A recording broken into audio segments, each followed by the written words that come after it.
Abatuuze baguddemu ekyekango olunaku lw'eggulo omukuumi w'essomero lya Buwungu Meya Primary yategeerekese nga ye Abdul Khalid Olakut atemera mu gy'obukulu 25 bwe yakkakkanye ku muyizi w'ekibiina ekyokuna namutematema. Kitegeerekese nti omuyizi atemeddwa ye Rashad Sekamatte ow'emyaka 12 era abadde mutabani wa nannyini essomero lino Haj Umar Sekamatte. Lutegeezeddwa nti omwana ono yakedde kugenda kusaala ne banne kyokka bwe yabadde ava okusaala asikaali n'amuyita era teyazzeemu kulabikako. Kati bwe bamala okusaala omwana oyo abadde asigala asomesa banne oluwalabu paka kiraasi awazi bwe zituuka ne balyoka bagenda mu kiraasi kati asikaali mwe yamuyise ne bafuluma ebweru ne batambula ne bajja kubanga obwejja abadde atambula naye nga mukwano gwe ne bambuka ne bajja ku domitule z'abalenzi gye basula kuwa domitule ziri wano.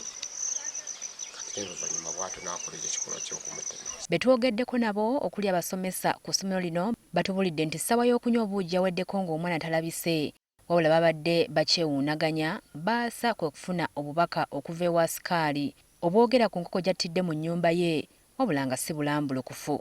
Abadde Masaka ng'agenda mu holide kati yamusindikira emmese n'amugamba mugende mu kayumba kange mwensula enkoko yammwe ngisaze ngitadde mu mulabe ennyama yammwe.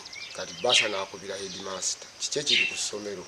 Bano baagenza asikaali wasula basanze waggale era oluggi bamenye lumenye okuyingira kitaba kya musaayi kyekyabaaniriza. Azo mukutula ebitundu parts ebibatu yabitemye byokka wano n'atemawo wokka ne side n'atema kyokka n'amala namuteeka mu kakutiya n'amuwoola side eno bodde. Tukitegedde nti omukuumi ono abadde akozesa ebiragalalagala okuli enjaga amayirungi ng'era ebimu byasangiddwa mu nnyumba mwabadde asula nga kyandibanga bye byamuviiriddeko okukola ekintu ekikambwe bwe kiti.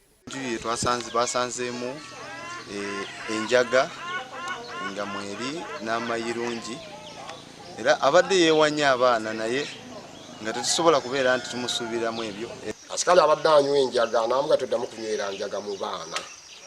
Era omwezi guno bwe guggwako bwogenda tunaawummula bwogenda omwaka ogujja tugenda kudda kati ffe kisuubira nti lwavudde obuzibu awo. Abazadde wamu ne balirwana b'essomero balaze obweraliikirivu oluvannyuma lw'ekikolwa ng'ekyo. Nga tuli baliraliikirivu nnyo tuli bazadde naye twatidde. Eyasse omwana tetunnamufuna. Ekyokubiri naffe banneyiba tweraliikirira ate tuyinako abaana.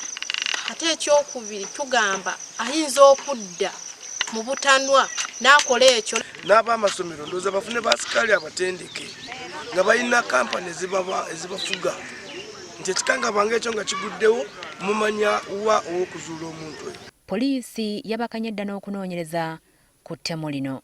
Tunoonya omusirikale omugaadi abadde akuuma essomero yadduse talabikako naye anaaba mulabyeko yenna atuwa amawulire kubire ba police officers bonna we bali tujja kujja tukukime tetunakwatayo omuntu yenna naye investigations zatandise dda.